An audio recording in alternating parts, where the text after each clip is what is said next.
새해가 밝았지만 한반도는 여전히 한 치 앞도 내다볼 수 없습니다. 대화보다 대결을 선택한 북한. 한반도 평화 프로세스는 어떻게 가동해야 할까요? 꽉 막힌 남북관계, 돌파구는 찾을 수 있을까요? 국방 포커스 신년 특집 제2부 지금 시작합니다.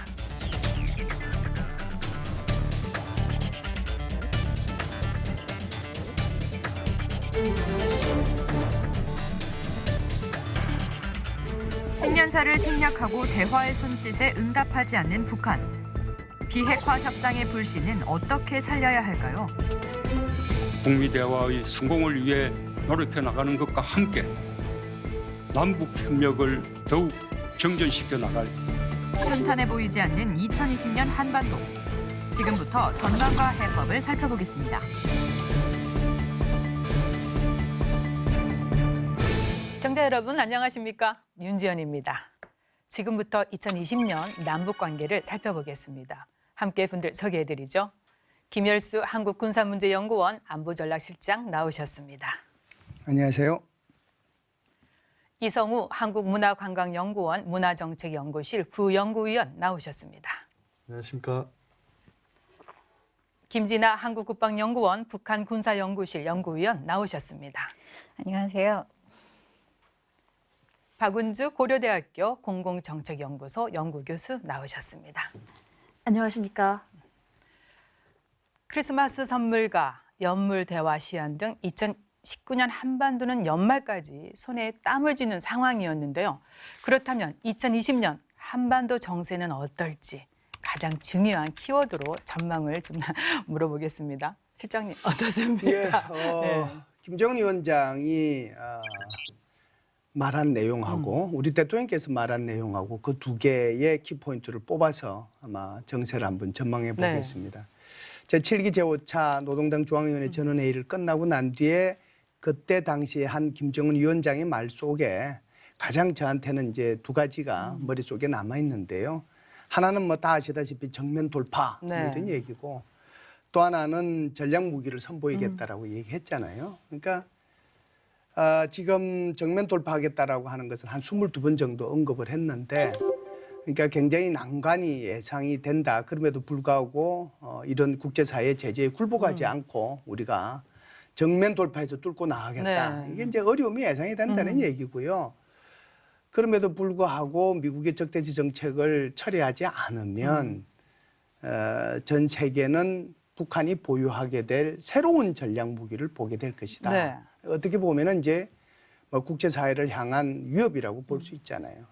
그런데 우리 대통령께서는 1월 2일 날 국민들한테 신년 인사를 하시면서 상생과 평화의 공동체를 만들어 나갔으면 좋겠다. 그러니까 북한을 포용해서 북한하고 같이 이렇게 갔으면 좋겠다. 북한의 지도자와 한국의 지도자가 전혀 상반된 얘기를 한 거잖아요. 이 말의 핵심은 2020년이 평화와 갈등의 갈림길이 될 가능성이 굉장히 크지 않겠는가. 저는 그렇게 생각을 합니다. 네, 김 박사님 어떻습니까?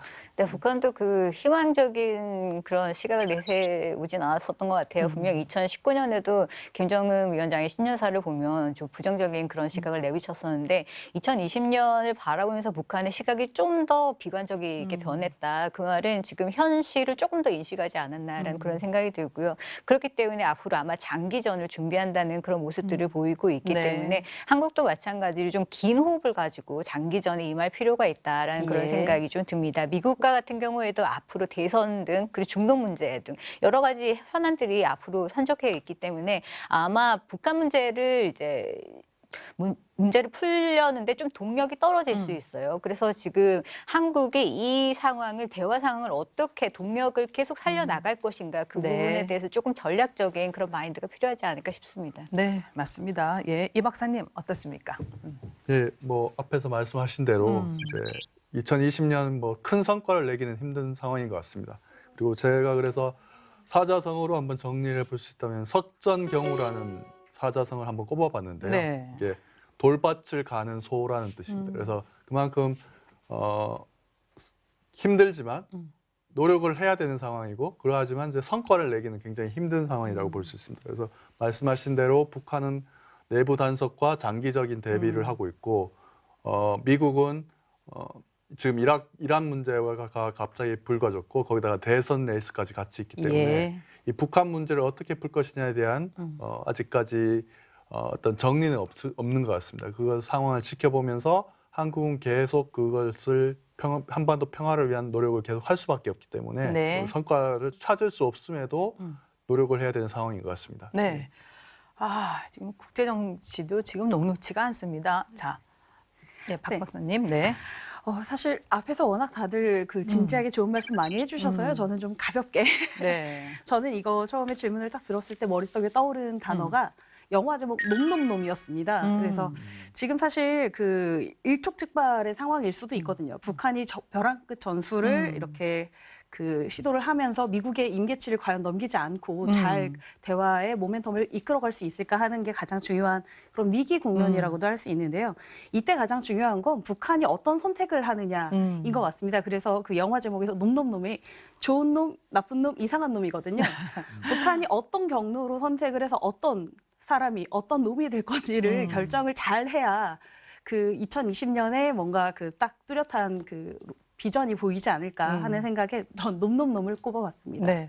또 놈놈놈 그 영화가 또 이렇게 또 적용될지는 생각을 못했습니다. 예, 많은 또 속내가 담겨져 있는 것 같은데 실장님 그런데 사실은 북한이 지난 연말에 예고했던 특별한 이벤트 사실 없었습니다. 전 세계가 김정은의 입에 이제 주목을 했지만 그냥 잘 지나갔어요. 대신 또 집권 7년 만에 보통 육성 신년사를 해왔는데 올해는 없었습니다.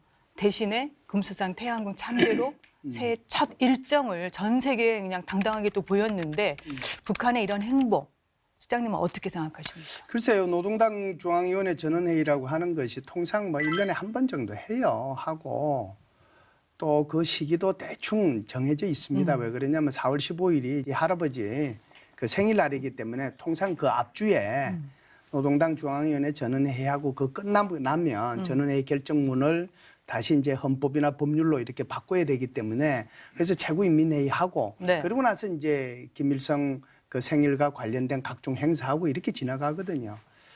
근데 이제 올해 같은 경우에는 12월 달에 한 번 더 했단 말이죠. 네, 이례적이잖아요. 굉장히 네. 이례적이죠. 이례적이고 이렇게 연말에 한 것도 이례적이고 뭐 전혀 역사를 보면 없는 건 아니지만 게다가 이제 이 노동당 중앙위원회 전원회의를 통상 하면 하루 정도 해요. 길어봤자 이틀, 하루 반 뭐 이 정도로 끝나는데 이번 같은 경우는 나흘을 했단 네. 말이죠. 그것도 이제 28, 29, 30, 31일 그러니까 12월 31일까지 했다는 네. 거잖아요. 굉장히 이례적인 거죠. 그래서 이제 사실은 이렇게 나흘 동안에 이 노동당 중앙위원회 전원회의를 통해서 무언가 이렇게 결정을 2020년대에 자신들이 해야 나갈 방향에 대해서 결정을 한 거잖아요. 우리가 보면 신년사라고 하면은 통상 이제 매년 1월 1일 날 김정은 위원장이 육성으로 하긴 하는데 그걸 들어보면은 저게 뭔가 이렇게 이게 공동으로 무슨 좀 작성을 하고 연구를 하고 토의를 하고 소위 말해서 정당한 절차를 네. 거쳐서 저런 말이 나왔는가, 그렇다면 지 혼자서 했는가 여기에 대한 이제 의문들이 있을 수 있었는데 이번 같은 경우는 나흘 동안에 걸쳐서 소위 말해서 뭐 노동당 중앙위원회 전원회 해봤자 한 250, 300명 정도 되는데 여기에 이제 지방 간부들까지 다 합해서 1000명이 참여해서 이렇게 이제 그 속에서 무언가를 결정을 하고 자기가 얘기를 한 거잖아요. 네. 절차의 정당성 그걸 좀 많이 보여주려고 했다라고 하는 것도 있고요. 네. 그다음에 이제 정상국가라고 하는 모습 그것도 좀 보여주려고 했다. 네. 굉장히 고민해서 이런 정책 결정을 하게 됐다. 그걸 이제 보여준다는데 네. 초점이 있었고요. 그럼에도 불구하고 왜 신년사를 안 하고 네. 여기에서 중앙위원회에서 발언으로 대체했는가 여기에 대해서는 여러 가지 해석이 있을 수 있는데 제가 볼 때는 조금 부담이 있을 수 있다. 이 소위 말해서 신년사라면은 마치 자기 혼자서 모든 책임을 지는 것처럼 되는데 이렇게 한 나흘 동안 이렇게 하면 이렇게 공동 책임으로 이거 나 혼자 결정한 거 아니야? 네. 우리 모두가 결정한 거야? 그래서 자기는 그 책임에서 조금 자유로울 수 네. 있는 그런 이점이 하나 있을 수 있다라고 보고요. 두 번째는 전체적으로는 미국과의 뭐 대결을 얘기하지만 그래도 일부 대화의 가능성은 좀 남겨놨잖아요. 네. 근데 이제 대화의 가능성을 남겨놨음에도 불구하고 미국에 대한 비판은 그 속에 굉장히 많이 들어있거든요. 그런데 그걸 육성으로 얘기를 해버리면 이게 또 좀 부담이 되잖아요. 예. 제가 볼 때는 이런 여러 가지 그 소위 말하는 전술적 고려 네. 뭐 이런 것들이 있어서 신년사를 하지 않고 노동당 중앙위원회 전원회의에서 김정은 위원장이 발언한 것을 네. 노동신문에 요약해서 이번에 발표를 했다. 이렇게 볼 수가 있죠. 네, 시장님 얘기를 들어보니까 정말 고단수적이고 그 안에 많은 내용이 함축되어 있지만 새로운 리더십을 또 보여주는 게 아닐까 싶습니다. 그러면서 동시에 북한의 놓인 상황이 그렇게 역시 경제적으로 녹록지 않다. 어려운 상황을 내비친 게 아닐까 싶습니다. 김 박사님은 전원회의 결과 어떻게 이제 보고 계시고 이번에 특이하게 대남 문제를 언급 안 했습니다. 의도적 무시다 이런 분석은 나오고 있는데 그렇게 생각하시는지 어떻습니까? 일단 저도 대미 메시지에 조금 관심을 가지면서 지켜봤어요. 근데 북한이 이번에 강조를 했었던 것은 아까도 제가 말씀드렸지만 지금 현실이 그렇게 녹록하지 않다라는 점을 인정을 하면서 또 한편으로는 미국의 그 태도에 따라서 북한이 자신의 그 행동 수위를 조절하겠다라고 얘기를 했거든요. 여기서 재미있는 점이 분명히 현실 인식은 제대로 했으면서 왜 조건문에 그런 제안을 다시 한번 반복을 했을까? 이 부분에 대해서 우리가 생각을 해볼 필요가 있어요. 네. 두 가지 차원에서 생각해 볼 수가 있는데 첫 번째는 미국에게 계속 책임을 전가할 수 있는 비판을 계속 할 수 있는 그런 여지를 만들었다라고 우리가 볼 수가 있습니다. 왜냐하면 네. 미국이 움직이지 않기 때문에 내가 이렇게 계속 전략 무기를 개발을 한다라는 논리를 강조하고 있기 때문에 앞으로도 자신들의 그런 군사 활동이 드러난다고 하더라도 계속 책임은 미국에게 던질 수 있는 그런 상황이 조성이 되는 것이거든요.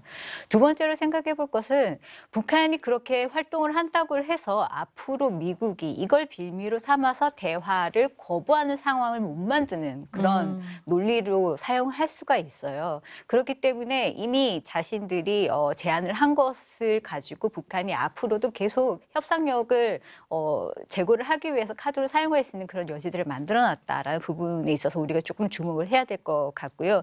그리고 또 한 가지 이와 관련해 가지고 생각해 볼 것은 이렇게 함으로써 아까 전략 무기를 이제 공개하는 그 시점에 모호성을 만들어놨다라고 하셨잖아요. 그 시간을 많이 버는 겁니다. 지금 북한에 대해서 이제 저희가 협상을 하고 있지만 지금 협상이 커버하지 못하는 게 있어요. 그것은 무기와 관련한 연구 개발은 저희가 커버를 못하고 있거든요. 그렇기 때문에 여러 가지 신무기 체계에 주력을 하고 있는데 이 개발할 수 있는 시간들을 최대한 확보하는 식으로 아마 북한 이 시간들을 최대한 활용하지 않을까라는 그런 생각이 듭니다. 네. 그리고 대남 문제와 관련해서는 제가 보기에는 전원회의의 성격상 대남 관련한 그런 주제보다는 아무래도 내부적인 주제를 많이 다루는 그런 플랫폼이었기 때문에 어쩔 네. 수 없지 않았을까라는 생각을 해볼 수가 있습니다. 7기 1차에서 4차까지 전원회의의 주요 내용들을 보면 조직 문제라든지 아니면 경제 과제와 같은 여러 가지 내부적인 문제들을 다뤄왔었거든요. 네. 마찬가지로 한국과 관련한 문제들이 안 다뤄졌다는 것이 아주 특이한 점은 아니라는 생각이 들고요. 그리고 이번에 전원회의는 아무래도 2020년에 계속될 수 있는 제재 국면을 맞이하면서 좀 내부 단속을 해야 되는 측면도 분명히 있었어요. 예. 그렇기 때문에 모든 포커스가 내부로 맞춰진 만큼 한국에 대한 그런 문제 언급들이 많이 되지 않았을 가능성이 높다라고 저는 봅니다. 네, 그러니까 의도적 무시라는 분석은 너무 좀 많이 앞서간 거 아닌가라는 생각이 다시 드는데 어쨌든 전략무기 내놓을 만한 건 다 내놨는데 어떤 건지는 정말 우리가 궁금증을 유발시키는 건 맞습니다. 그리고 김 박사님 분석해 주신 대로 북미 대화, 특히 미국의 대화를 유도해낸다는 그런 분석을 해주셨는데 그래서요, 이 박사님, 미국의 트럼프 대통령 그리고 폼페이오 국무장관을 통해서 미국도 뭔가를 내놨습니다. 이 두 사람 입을 통해서 나온 내용 다시 한번 정리해 주시고 또 어떻게 파악하고 계시는지요? 예, 일단 트럼프 대통령은 뭐 계속 유화 메시지를 내세우고 있습니다. 그래서 김정은과 자기는 아직 좋은 관계고 그리고 김정은 위원장이 약속을 지키는 사람이다. 그리고 김정은 위원장의 선물은 꽃병이었으면 좋겠다라고 얘기를 했고요. 그리고 폼페이오 국무장관은 김정은 국무위원장이 옳은 결정을 하기를 바란다라고 메시지를 냈습니다. 거기에 더불어서 한국의 통일부 논평을 보면 한국 정부에서도 이제 미국과 대화 중단 선언을 하지 않은 것에 대해서 높게 평가를 하고 네. 그리고 전략 무기 얘기한 것에 대해서는 이제 경계하는 메시지를 분명히 냈고요. 그리고 네. 한국 정부가 구체적으로 앞으로 뭘 적극적으로 더 하겠다라는 메시지를 냈습니다. 그래서 이런 상황을 봤을 때 한국 정부나 미국 정부는 어쨌든 북한이 대화 중단 선언을 하지 않은 것에 대해서 네. 높게 평가를 하고 있고요. 그리고 그 자체가 이제 판을 깨려 하지 않은 것이라고 이해를 하는 상황에서 그 상황에서 이제 한국 정부는 뭔가 좀 더 적극적인 역할을 하겠다라는 의지를 표현하는 것이고 미국 같은 경우에는 좀 복잡하지 않습니까? 이제 대선 레이스도 네. 있고 상원 탄핵도 있고 또 이란 문제가 지금 불거졌고 이런 상황에서 좀 자신들한테 말썽이 될 만한 행동을 하지 마라 이런 정도로 의미를 부여하고 있는 것 같습니다. 네. 전문가들의 어떤 평을 보니까 이번 전원회의 그래도 대화의 모멘텀은 이어가려고 하는 그런 건 여지는 남겨뒀다. 이렇게 정리를 하겠습니다. 이제 올해 북한은 어떤 행보를 보일까라는 전망에 앞서서요. 가장 중요한 내부적 상황 살펴보겠습니다. 북한이 당 전원회의를 통해서 가장 강조한 것이 자력 갱생이었는데 현재 북한의 경제 상황 어떤지 그리고 김정은 위원장이 주도해온 경제개혁 정책들이 있습니다. 이런 것들이 어떤 효과가 있는지 이 부분은 실장님이 좀 말씀해 주시겠습니까? 김정은 위원장이 이제 북한의 최고 지도자로 등극한 것은 2011년도 12월 달에 김정일 위원장이 이제 갑자기 죽는 바람에 등장을 했는데 사실상 자신이 북한의 지도자라고 하는 것을 전 세계에 알린 것은 2012년 4월 15일이었어요. 그날이 김일성이가 태어난 지 100년이 되는 해였거든요. 네.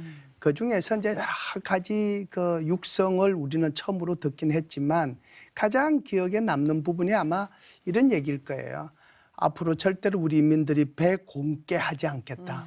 굶주리지 않게 네. 하겠다. 그 말이 굉장히 저는 이제 인상적이었고 그래서 김정은 위원장이 뭔가 이렇게 북한을 개방시키고 국민들한테 뭘 잘해주고 뭐 그리라고 생각을 했어요. 예. 그래서 사실상 그런 것들이 이제 정책으로 나타났죠. 뭐 쉽게 얘기하면 이제 포전제라고 볼 수가 있는데 예를 들면 이제 농업에서 옛날 같으면은 이게 이제 뭐 집단 농장에서 그 인원들이 20명, 30명 하던 것을 거의 가족 농이 가능할 수 있도록 이렇게 해줬거든요. 네.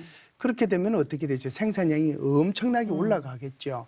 이것을 농업 분야에서만 적용한 것이 아니고 일반 기업체 분야에서도 전부 다 적용을 했단 말이에요. 그러니까 훨씬 더 자율성을 많이 주고 네. 거기서 일정 부분 이상 소득이 나면 그것을 이제 개인이 가질 수 있도록 이렇게 하니까 그런 면에서 이제 그 기업의 수도 이제 굉장히 생산성이 높아졌고 또 하나는 이제 그 소위 말하는 장마당이라고 하는 거잖아요. 네. 장마당이라고 하는 것을 공식적으로 묵인해 줬다 이렇게 네. 봐야 되겠죠. 그러다 보니까 농업 부분에서 또 이 기업 부분에서 그리고 시장에서 뭐 어떻게 보면은 굉장히 이제 이게 활성화돼서 돌아가기 시작을 해서 2016년도가 되면 북한의 GDP가 3.9% 플러스 성장을 해요. 네. 이게 이제 효과가 나타난 거죠. 아시다시피 이제 2016년, 2017년 계속해서 이제 뭐 미사일 발사하고 핵실험하고 그러다 보니까 이제 유엔 안전보장에 있어서 대북 제재가 들어가잖아요. 대북 제재가 들어가다 보니까 2017년도에는 북한이 마이너스 3.5%, 2018년도에는 마이너스 4.1%. 네. 그러니까 이제 2019년도에는 얼마나 됐는지는 조금 더 지나가야 통계가 나오니까. 그러니까 이제 뭐 예상하는 사람들에 따라서 다르긴 하지만 뭐 마이너스 3에서 4 정도 그 정도는 되지 않겠느냐. 네. 그럼 그냥 우리가 생각해 보더라도 연속적으로 이렇게 몇 년을 계속해서 마이너스로 오는데 이게 견뎌낼 재간이 있겠어요? 그래서 지금 2019년도 건 아직까지 구체적인 그 통계가 안 나왔는데 2018년도 보니까 무역 총액이 28억 불 조금 넘고 수출한 게 2억 불 조금 넘어요. 그러니까 28억 불, 2억 불이 이게 국가 단위의 규모냐는 거죠. 예. 그러니까 그만큼 이제 경제 제재를 많이 당하다 보니까 이러는 건데 하나 비교해 드리면 작년도 예를 들어서 우리나라 전자의 굉장히 세계적인 기업, 어떤 기업의 순영업이익이 한 개 분기에 70억 불이 넘었거든요. 이거하고 비교해 보면 북한의 전체 이 수출 수입의 양, 그다음에 수출의 양이 정말 이게 국가 단위로서 이게 얘기할 수 있는 양인가 할 정도로 지금 어려운 처지에 네. 와 있는 건 사실이에요. 그래서 효과는 있었지만 결국은 북한 스스로가 이런 소위 말해서 전략적 도발을 감행함으로써 국제사회로부터 제재를 받았고 그 제재의 효과가 지금 북한 인민들한테 아주 네. 고통스럽게 나타나고 있는 거고 그 나타나고 있는 것을 결국은 뭐 백두산 지금 뭐 행군이라고 할까요? 전적지 답사 네. 뭐 이런 것들을 통해서 정면 돌파해서 나가겠다라고 하는데 그러니까 이제 김정은 위원장이 2012년도에 자신이 다 밝혔듯이 다시는 북한 주민을 배에 굶주리지 않게 하기 위해서는 정말 다시 한 번 더 올바른 판단을 통해서 북한의 주민들이 우리들과 똑같이 새끼 밥 먹고 이렇게 좀 잘 사는 그런 올해 새해가 됐으면 좋겠다는 네. 생각은 해요. 어떻게 보면 집권 7년 동안의 북한의 경제 상황에 대해서 실장님께서 잘 정리해 주셨습니다. 경제 상황 정말 상황이 악화되고 있다는 거 다시 한번 느낄 수 있겠는데요. 상황이 수세에 몰리면 충성심과 일심 단결과 같은 과거 메시지로 돌아가는 것이 북한 체제의 오랜 속성입니다. 올해가 6.25 전쟁 발발 70주년을 맞는 상징적인 해이기도 하지만 과연 배고픈 주민들을 설득할 수 있을지 여전히 의문점이 남고 있고요. 체제 결속을 다지려는 노력이 강경 행보로 이어져 남북 군사적 갈등을 고조시킬 우려는 없는지 이런 부분에 대해서 박은주 박사님 어떻게 생각하십니까? 네, 사실 그 북한이 김일성 시대부터 김정은 시대까지 그 단 한 번도 그 내부의 위기가 닥쳤을 때 그 대외적인 그런 강경책을 쓰지 않은 적이 없었어요. 그래서 항상 그 위기의 순간 체제 단속을 위해서 뭐 대미 혹은 대남 강경책을 써왔었거든요. 그러니까 북한의 지도부가 이번에 선택을 한 것도 역시 새로울 것은 없는 선택이었다. 그런데 이제 다만 중요한 게 과거 같은 경우에는 그 북한 주민들이 그나마 배급제가 그 적게라도 유지가 되는 상황이었기 때문에 북한의 그 내부 통제력이 좀 더 강화된 상황이었다고 하면 그 김열수 교수님께서 말씀해 주셨다시피 북한 같은 경우에는 지금 거의 사실 자력갱생이라는 그 미명하에 사실상 방임을 선택을 하고 있는 거거든요. 그러니까 각자 주민들이 알아서 먹고 사는 문제를 해결해야 되는 그런 상황에 놓여 있는 상태에서 자기들이 먹고 사는 문제가 방해를 받는 선택을 지도부가 한다고 하면 북한 주민들이 과거처럼 과연 참아줄 수 있겠느냐 하는 문제는 또 다른 문제라고 네. 생각을 합니다. 그래서 그 지금도 탈북자들 얘기를 많이 들어보면 그 이제 장마당 같은 거 하다가 단속 걸려서 뭐 돈을 뺏거나 뺏기거나 아니면 물건을 빼앗기거나 이러면 그런 거에 대한 불만이나 그런 반항심이 훨씬 더 커져서 그 탈북을 선택하게 되는 경우들도 있고 네. 그 먹고 사는 문제를 건드리면 북한 주민들의 그런 불만도 우리가 생각한 거 이상으로 터져나올 가능성이 좀 있을 것 같고요. 그리고 이제 가장 중요한 건 그 이제 북한이 그 대남 도발을 할 것인가 말 것인가 이제 하는 문제를 고민을 해봤을 때 북한 같은 경우에는 한국의 그 쓸모, 한국의 그 유용성 자체를 처음에 시작할 때보다는 훨씬 더 기대치가 많이 낮아진 것 네. 같습니다. 그러니까 한국이 스스로 정책적 결정을 하거나 아니면 한국 정부가 국제사회를 등지고 북한을 위해서 무언가를 할 수 있지 않다라는 걸 이제 인식을 하고 그 한국보다는 이제 미국하고의 직접적인 거래 나 이런 거를 좀 더 중요하게 생각을 하고 한국을 오히려 좀 한국의 그 힘이라던가 그 선택이라던가 아니면 한국이 할 수 있는 영향력에 대해서 좀 오히려 낮게 그 판단을 하는 경향이 있기 때문에 북한이 미국을 향해서 직접적으로 도발을 하기는 쉽지는 않겠지만 한국을 향해서는 그런 도발 카드를 그 만지작거릴 수는 있을 것 같다라는 생각이 듭니다. 그러니까 북한 같은 경우에는 과거에도 내부 체제 결속을 위해서 그 무력 도발이라는 카드를 다양하게 선택을 해왔었거든요. 그렇기 때문에 이번에도 아예 배제할 수는 없다라고 이제 좀 말씀을 드리고 싶고요. 다만 이제 그 북한이 그런 무모한 선택을 하지 않았으면 좋겠다라는 네. 거를 좀 덧붙이고 싶습니다. 예. 그래서 이제 같은 맥락인데 이 박사님 집권 7년 차 김정은 체제에 대해서 이제 이번 전원회의를 끝나고 나서 많은 얘기가 나왔습니다. 서열 정리가 좀 잘 됐다. 큰 진통 없이 마무리됐기 때문에 체제는 안정화 시기로 들어섰다는 의견이 있고 또 한편에서는 그렇지만 아직 여전히 권력 엘리트 내부에서는 진통, 뭐 어떤 긴장의 내관은 늘 여전히 도사리고 있다. 이렇게 두 가지 평이 나오고 있는데 어떻게 보고 계십니까? 제 생각에는 안정적이라고는 판단이 됩니다. 안정적인데 이제 과거에 중요시됐던 군 같은 데서는 불만이 있을 수는 있겠죠. 이제 그 불만이 표출이 될 수는 있겠는데 지금 상황에서 내각과 당과 군이 이제 삼각 체제로 해서 뭐 경쟁이나 갈등이 있을 수는 있지만 제가 보기에는 그게 김정은 리더십 하에서 이루어지고 그런 갈등이나 이런 것들을 김정은 위원장이 적절하게 활용하고 있는 것이 아닌가라고 생각이 됩니다. 대표적으로 우리 이번에 이제 조직 인사가 있었지 않습니까? 예. 이제 3분의 2가 그 전문 부서장이 3분의 2가 교체가 되는데 리더십이 흔들린 상황에서 그렇게 교체하기가 힘들죠. 그러니까 만약에 김정은 위원장이 리더십이 흔들리고 각 내각과 당과 군이 그것을 막 치열하게 싸우는데 그게 컨트롤이 안 된다면 그렇게 대규모의 조직 인사는 할 수가 없을 거라고 생각이 되고요. 그리고 어쨌든 저것은 굉장히 신경 쓰는 것 같습니다. 내부 단속. 이번에 어쨌든 하노이 가서 어떻게 보면 최고 지도자가 망신을 당한 꼴이잖아요.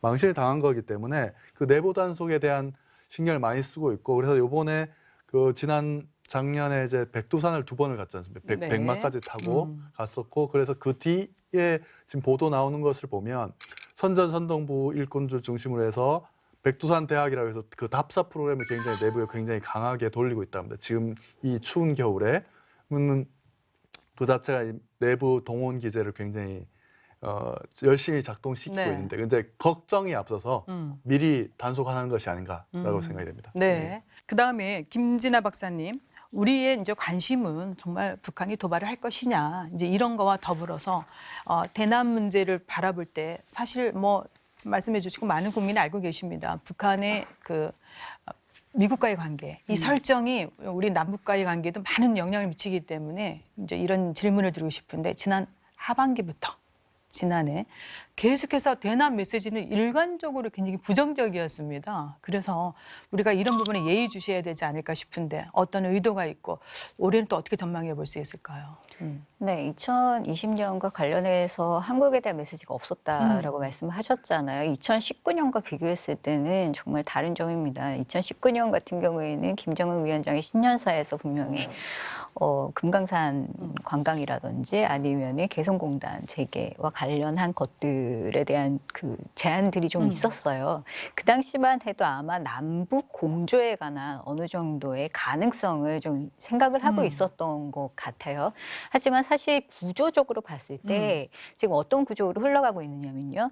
남북 관계가 결국은 한미 공조의 종속 변수가 되어가고 있습니다. 그리고 이러한 구조를 북한도 어느 정도 이제는 인지했기 때문에 사실 하반기부터 한국이 독자적인 결정을 하지 못한다. 그리고 미국의 영향력에서 어떻게 자율성을 찾지 못한다라는 부분에 굉장히 많이 비판을 해온 거예요. 그만큼 현실 인식을 했다는 얘기고요. 그렇기 때문에 앞으로도 아마 구체적인 그런 제안은 2019년과 같은 그런 제안은 하기가 좀 힘들지 않을까라는 생각이 듭니다. 그런 것을 해봤자 그다지 의미가 없다라고 판단을 했을 수도 있고요. 대신에 대안으로 지금 북한이 하고 있는 게 중국과 그리고 러시아의 손을 뻗으면서 공조를 이제 유지를 하려고 하는 거잖아요.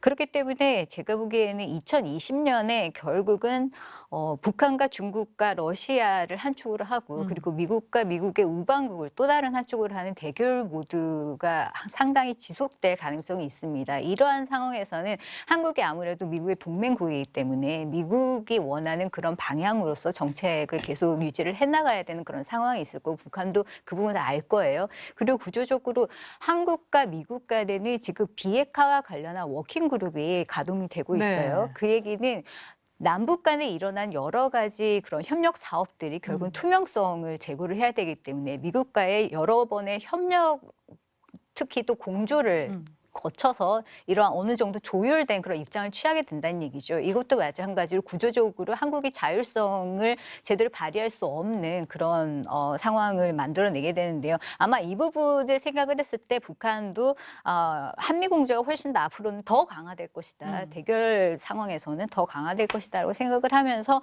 아마 좀 기대 수준을 낮게 잡지 않을까라는 그런 생각이 좀 듭니다. 네, 실장님이 결국은 북한의 대남 관계는 북미 비핵화 협상 결과가 굉장히 중요하게 작용하고 있습니다. 그래서 우리 정부의 고민이 너무 깊을 것 같습니다. 지금 우리 뭐 운전자로는 정말 어떻게 되는 건지 지금 방관자 얘기도 나오고 심지어 구경거리다 이런 용어까지 나오고 있습니다. 우리 정부 어떻게 해야 됩니까? 그건 아니죠. 그건 아니고 지금 정부로서는 계속해서 중재자 또는 촉진자 역할을 저는 해왔다라고 생각을 합니다. 예를 들어서 이제 그 평창 올림픽에 참여하는 걸 계기로 해가지고 우리 대북 특사단이 북한에 갔고 그 메시지를 가지고 다시 미국에 갔고 미국의 트럼프 대통령이 만나고 싶다는 중재자 역할을 한 거죠. 자, 그렇다라고 하면 우리 그 윤 교수님은 어떻게 해요? 그 친구분들 싸울 때 한번 들어가 가지고 야야야 싸우지 마라 그렇게 해본 기억이 어릴 때 있죠. 뭐 나이 들어서는 별로 싸우지. 나이 들어서도 있어요. 그러니까 무슨 얘기냐면 일단 두 사람을 만나게 해주면 중재자라는 것은 빠지는 거예요. 그래서 만나게 해줘서 둘이서 얘기가 잘 되면 뭐하러 중간에 들어가요. 문제는 둘이가 잘 안 될 때 필요한 거예요. 그렇기 때문에 이제 지금 말씀하신 것처럼 하노이 회담 결렬 이후에 지금 뭐 뚜렷한 진전이 없는 상태잖아요. 네. 이럴 때 중재자 역할이 필요한 거죠. 미국도 한국을 조금 의심스럽게 보고 북한도 한국을 조금 못 믿게 보는 것이 이게 honest broker예요. 그러니까 정직한 중재자죠. 그러니까 제가 볼 때는 한국 정부가 제대로 된 중재자 역할을 해왔다라고 네. 생각을 하고요. 지금은 이제 특히 더 중요한 것은 2020년도에 가서도 지금 1월 달이나 2월 달에 당장 무슨 뭐 실무회담이나 또는 정상회담이 있을 것 같지 않지 않습니까? 이럴 때일수록 이제 우리의 노력이 더 필요한 거죠. 제가 뭘 해야 볼 때는 될까요? 네. 할 일은 많죠. 그래서 지금 대통령께서 바로 우리 안보 관계자, 외교 관계자, 아주 그냥 장관까지 포함해서 계속해서 이제 미국으로 보내는 거잖아요. 예. 왜 보내겠어요? 가서 협조해라라고 하는 거죠. 그러니까 대통령께서 말씀하신 게 상생과 번영의 공동체라고 그랬잖아요. 상생과 번영의 공동체를 만들려고 하면 미국과의 어떤 의견 조율이 되고 나서 그걸 가지고 다시 북한한테 제안을 해야 되는 거거든요. 네. 지금 미국과 북한 사이는 굉장히 불편한 사이이기 때문에 이걸 대한민국 정부가 들어가서 할 일이 많은 거죠. 그래서 운신의 폭은 싸울 때 오히려 중재자로서의 운신의 폭은 훨씬 더 넓어지는 네. 거예요. 그러니까 이걸 가지고 무슨 뭐 방관자라고 그러고 아까 뭐라고 그랬어요? 구경꾼. 그렇게 얘기하면 안 돼요. 알겠습니다. 네, 정직한 정부가 중재자 역할 그럼요. 계속 해오고 있고 올해도 더더욱 그 발휘를 할 것이다. 역할이 더 커진 네네. 거죠. 네. 알겠습니다. 지난해 부진했던 한반도 비핵화와 평화 프로세스 올해는 어떻게 가동될지. 우선 비핵화 협상 선택지는 타결, 지지부진한 상황 결혈 이렇게 세 가지로 분류해 볼 수 있겠습니다. 각국의 셈법에 적용함에 따라 다양한 변수가 제기될 수 있겠지만 어떤 예상 시나리오를 기대해 볼 수 있을지 전문가들의 의견을 듣겠습니다. 우선 김 박사님, 극적인 타결 어떻게 해야 가능하고 그렇게 하기 위해서 필요한 게 있을 것 같은데 혹시 고민해 보셨습니까? 가장 어려운 질문들인 것 같아요. 네, 저는 지금 대치 상황이 한동안 계속 될 거라고 일단 생각이 듭니다. 왜냐하면은 지금 북한이 가지고 있는 윈셋, 그러니까 자기가 협상을 하고자 하는 선택의 폭이 굉장히 좁아요. 미국도 마찬가지로 윈셋을 굉장히 좁게 가지고 있는데 어느 한쪽이 이것을 넓히지 않는 한은 서로 공유하는 부분이 없게 되는 그런 상황입니다. 네. 그런 부분은 아직까지 찾을 수가 없고요.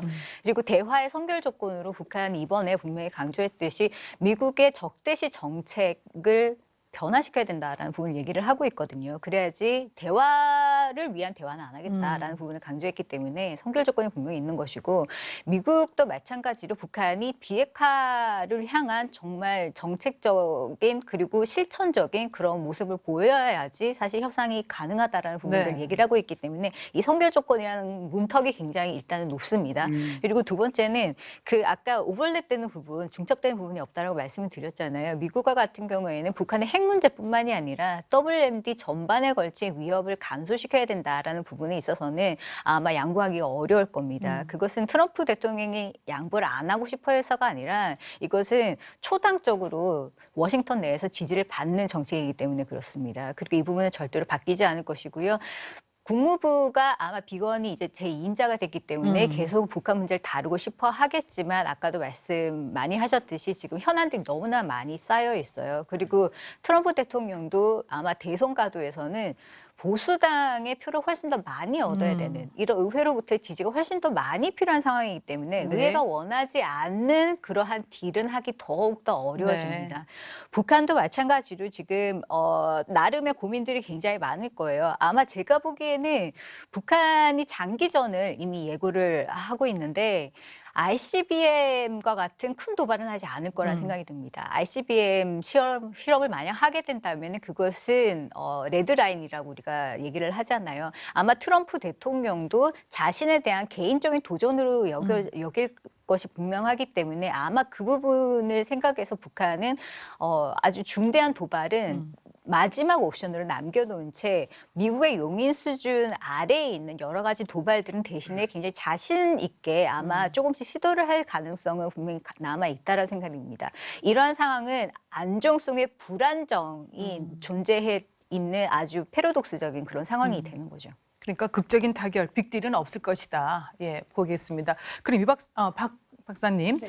북미 비핵화 협상 지난해에서 지지부진한 상태로 그냥 갈 것이다. 네. 이렇게 보시는지 어떻습니까? 예. 저는 이제 앞서서 이제 키워드를 그 약간 일촉즉발의 상황으로 제가 올해를 전망을 했었잖아요.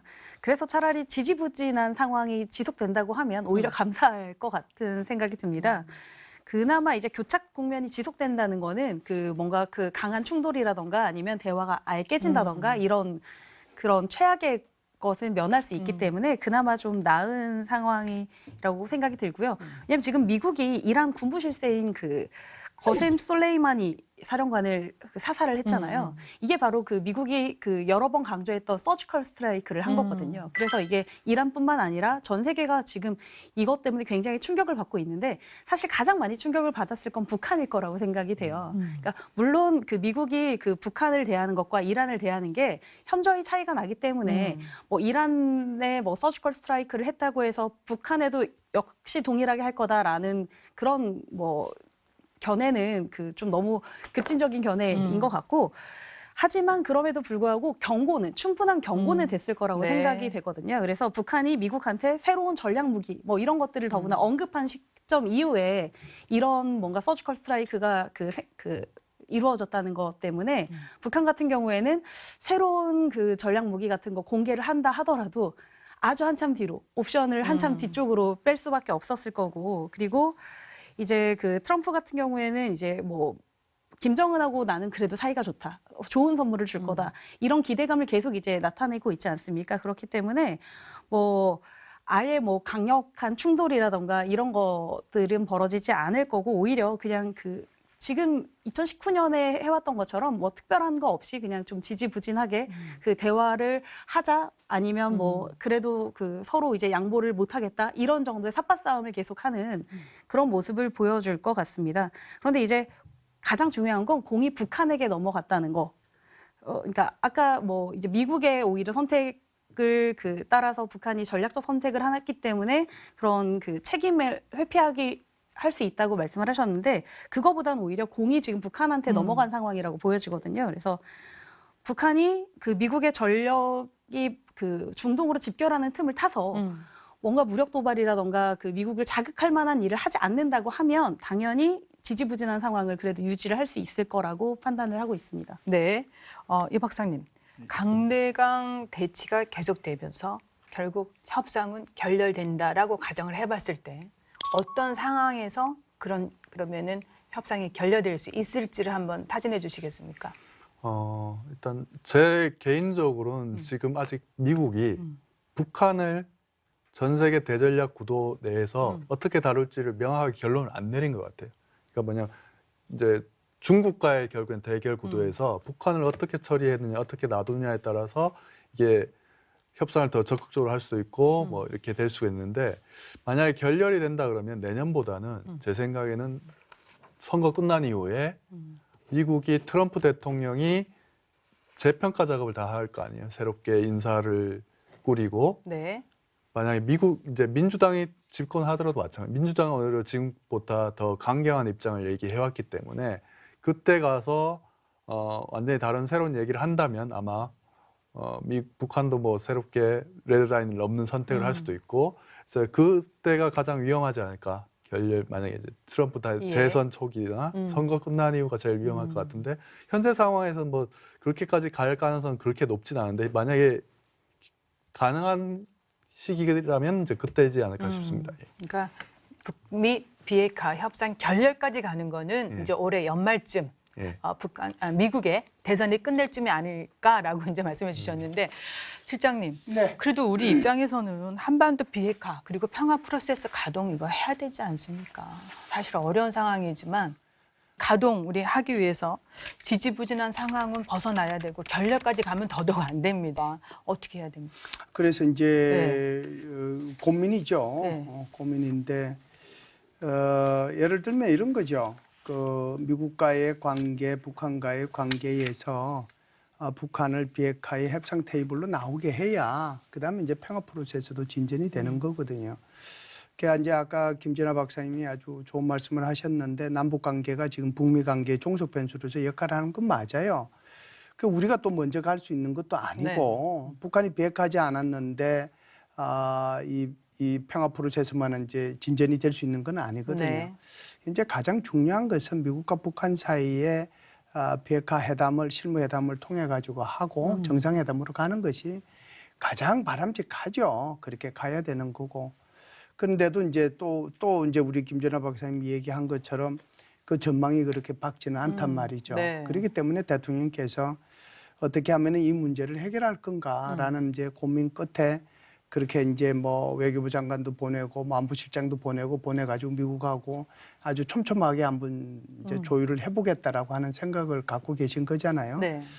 결국은 이제 이걸 통해 가지고 북한하고 이걸 뭐 간접적으로 대화를 하든 직접적으로 대화를 해서 우리가 중재자 역할을 적절히 한 상태에서 미국과 북한 사이에 이런 실무회담이라도 성공시킨다라고 하면 그 뒤에 이제 평화 프로세스는 같이 진전이 된다라고 볼 수가 있죠. 그래서 평화 프로세스라고 하는 것이 그 안에 들어가는 내용물이 굉장히 많잖아요. 네. 내용물이 굉장히 많은데 우리가 어떤 부분을 예를 들어서 인도주의적인 뭐 지원 같은 것도 예를 들어서 이제 북한한테 우리가 뭐 제안할 수 있는 네. 거잖아요.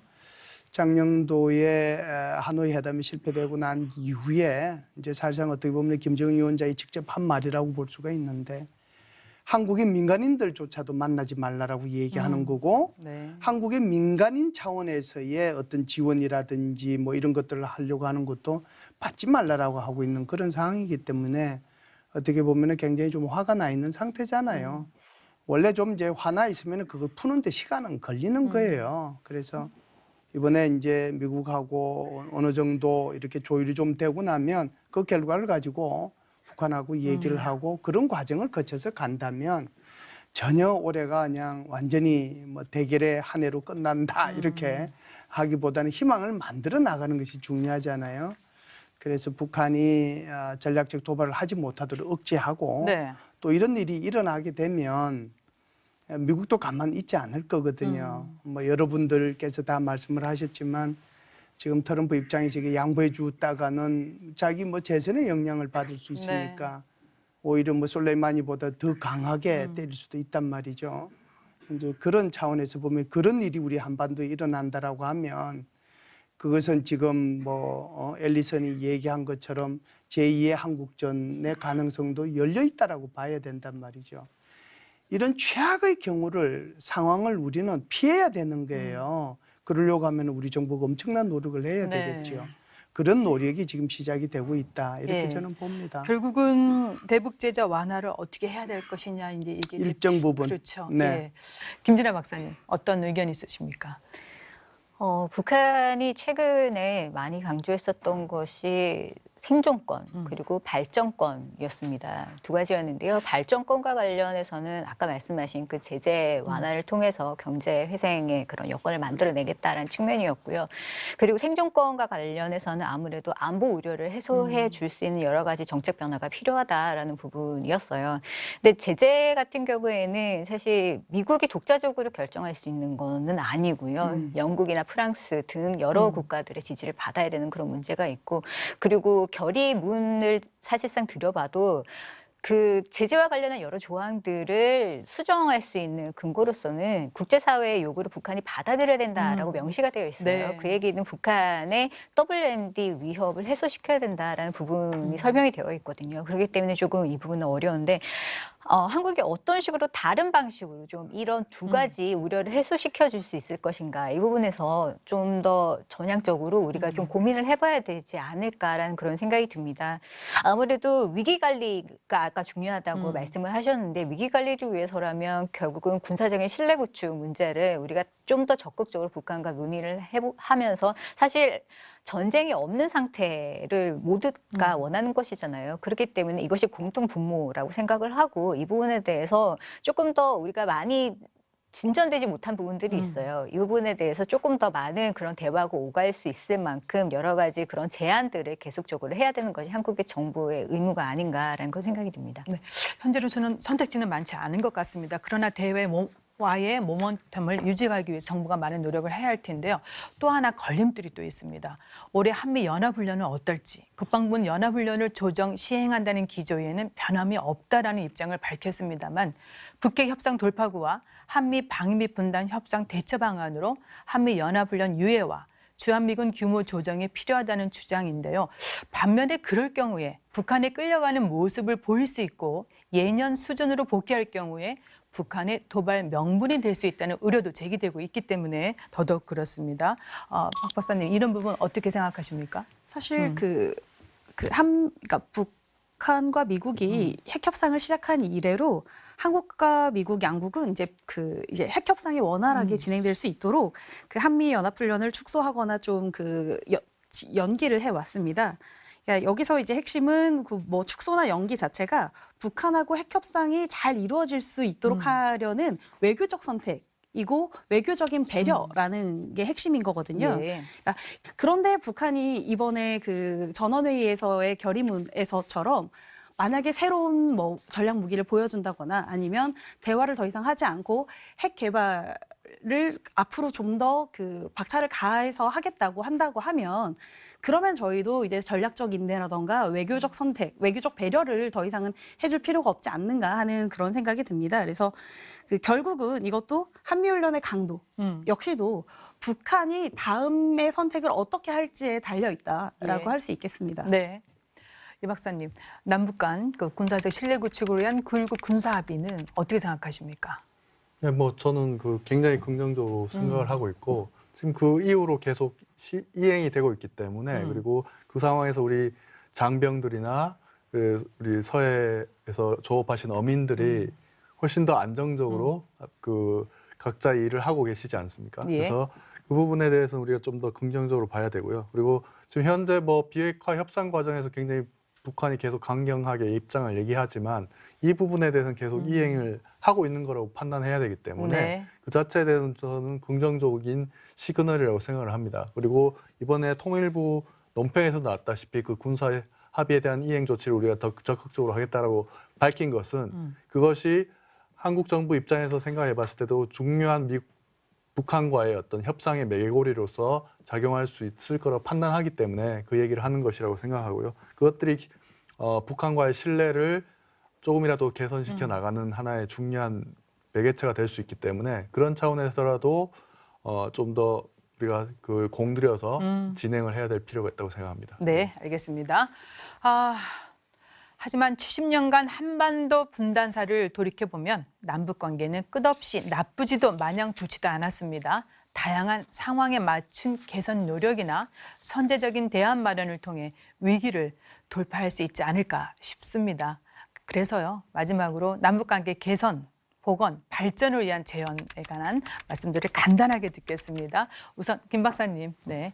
네, 제가 생각하기에는 아마 북한이 공언한 전략적인 그런 행동 이전에 여러 단계 스텝을 준비를 할 거라는 생각이 듭니다. 그렇기 때문에 한국도 마찬가지로 여러 가지 차원에서 대응을 어떻게 할 것인가 미리 좀 전략을 짜고 앞으로 이제 거기에 대해서 맞춰 나가는 것이 중요하다는 생각이 들고요. 그리고 이와 아울러서 사실 한미 간에 우리가 원칙적으로 2017년에 정상회담을 통해서 정했던 것은 한반도 문제에 있어서 한국이 적극적인 역할을 수행을 한다라는 부분이었습니다. 이 부분을 다시 한번 우리가 강조하면서 아무도 지금 탈출 전략을 내놓지 못하고 있어요. 어떻게 탈출 전략을 우리가 구상하고 그리고 제시를 할 것인가 이 부분에 대해서 조금 더 우리가 고민을 하면서 특히 중국과 러시아를 배제하기보다는 조금 더 다각적인 노력을 기울일 필요가 있습니다. 네. 중국이나 러시아에 북한이 의존하는 상황은 결국은 중국이나 러시아가 원하지 않는 도발을 북한이 하기 힘든 상황으로 가게 될 것이거든요. 예. 그렇기 때문에 그 레버리지도 함께 우리가 활용할 수 있는 그런 전략이 필요하다는 생각입니다. 네, 중국과 러시아를 통해서 또 한반도 문제를 풀어갈 수 있는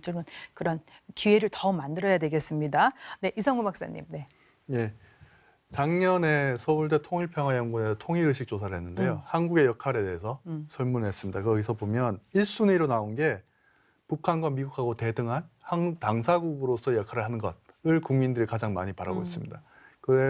그러한 국민들의 인식이 과거에 비해서 훨씬 더 한국의 역할이 더 강화돼야 된다고 생각을 하고 있는 거죠. 네. 그래서 이런 차원에서 봤을 때 국민들이 원하는 것도 그렇고 실제로 우리가 뭔가를 한다고 해서 동아시아의 안보 구조가 바뀌진 않을 것이라고 생각합니다. 그렇지만은 한국 정부의 노력 여하에 따라서 동아시아의 위기 상황이 고조되는 것, 위기 상황이 고조되는 것은 최소한 막을 수 있다라는 생각이 들고요. 그러기 위해서는 양쪽으로서의 어쨌든 외교력을 발휘해서 협상의 여지를 넓히고 한국의 정부의 역할을 더 많이 만들 수 있는 공간을 확보하는 것이 예. 굉장히 중요한 한국 정부의 역할 지점이라고 생각합니다. 네, 예. 통일부, 외교부, 국방부 올해 열심히 더 해야 되겠습니다.